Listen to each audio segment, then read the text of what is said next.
مجھے معلوم ہے کہ آسام کے حالات بڑے خراب ہیں، مدارس کو بند کرنے کی کوشش کی جا رہی ہے اور نہ جانے کیسی کیسی کوششیں کی جا رہی ہے، لیکن آپ لوگوں کے قرآن کریم کے ساتھ بے پناہ محبت، قرآن کریم کے ساتھ والہانہ تعلق کو دیکھ کر میں یہ کہنے پر مجبور ہوں کہ پھونکوں سے یہ چراغ بجھایا نہ جائے گا، پھونکوں سے یہ چراغ بجھایا نہ جائے گا۔ اور قرآن کریم کی ایک آیت کریمہ میرے ذہن میں آ رہی ہے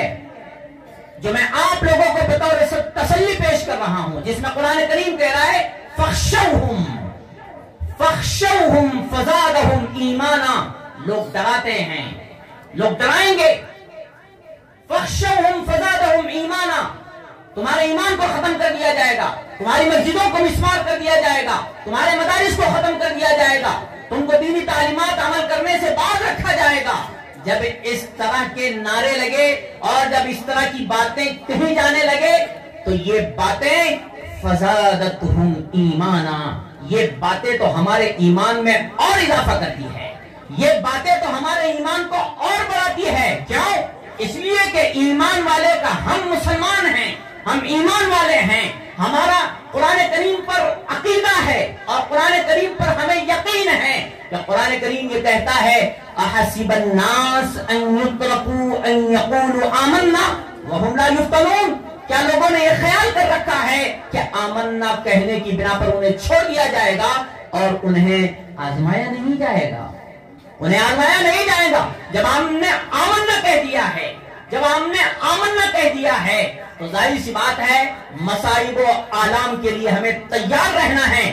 لیکن مصائب و آلام کے لیے ہمیں تیار تو رہنا ہے، لیکن مصائب و آلام کے لیے تیار رہنے کے ساتھ ساتھ ہمیں وَاعْتَصِمُوا بِحَبْلِ اللَّهِ جَمِيعًا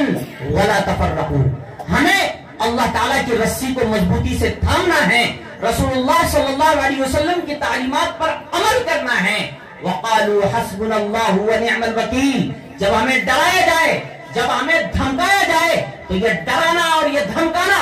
ہمارے ایمان میں مزید اضافے کا سبب ہونا چاہیے۔ ایک مدرسہ کھلا ہے، اس طرح کی باتوں کے بعد 10 مدرسے قائم ہو جانا چاہیے، اس طرح کی باتوں کے بعد 10 مسجدیں قائم ہو جانا چاہیے، اس طرح کی باتوں کے بعد اگر ہم نماز پڑھنے والے نہیں ہیں، ہمیں نماز پڑھنے والا بننا چاہیے۔ اور یہ بات یاد رکھیں میرے بھائیوں، عافیت کے زمانے میں جب ہم احکام شریعت پر عمل نہیں کریں گے تو اللہ تعالی ہم پر ایسے حالات لائیں گے کہ پھر ہم احکام شریعت پر عمل کرنا بھی چاہیں گے تو ہم عمل نہیں کر پائیں گے، ہم عمل نہیں کر پائیں گے۔ یہ جو حالات ہے یہ ہماری غفلت کی سزا ہے، یہ حالات ہماری لاپرواہی کی سزا ہے، یہ حالات ہمارے احکام شریعت کو چھوڑنے کی سزا ہے۔ وَمَا أَصَابَكُم مِّن مُّصِيبَةٍ فَبِمَا كَسَبَتْ أَيْدِيكُمْ وَيَعْفُو عَن كَثِيرٍ، تمہیں جو بھی مصیبت پہنچتی ہے، تم پر جو بھی پریشانی آتی ہے، کوئی حکومت تمہارے خلاف نہیں ہے، کوئی تمہارے خلاف نہیں ہے، تم اپنے گریبان میں جھانکو۔ وَمَا أَصَابَكُم مِّن مُّصِيبَةٍ فَبِمَا كَسَبَتْ أَيْدِيكُمْ، تم پر جو بھی مصیبت آتی ہے، تم پر جو بھی پریشانی آتی ہے وہ تمہارے گناہوں کی وجہ سے،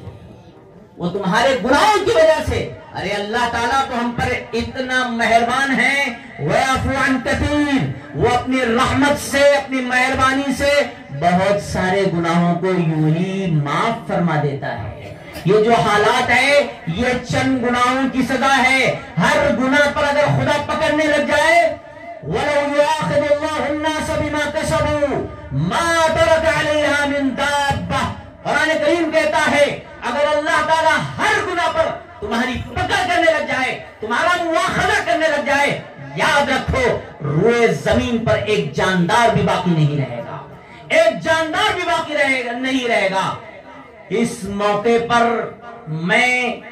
آسام کے یہ جتنے بھی میرے عزیز بھائی ہیں، میں ان کو قرآن کریم کے ساتھ جو آپ لوگوں کو محبت ہے، جو والہانہ تعلق ہے اس پر میں سلام پیش کرتا ہوں اور یہ جذبہ،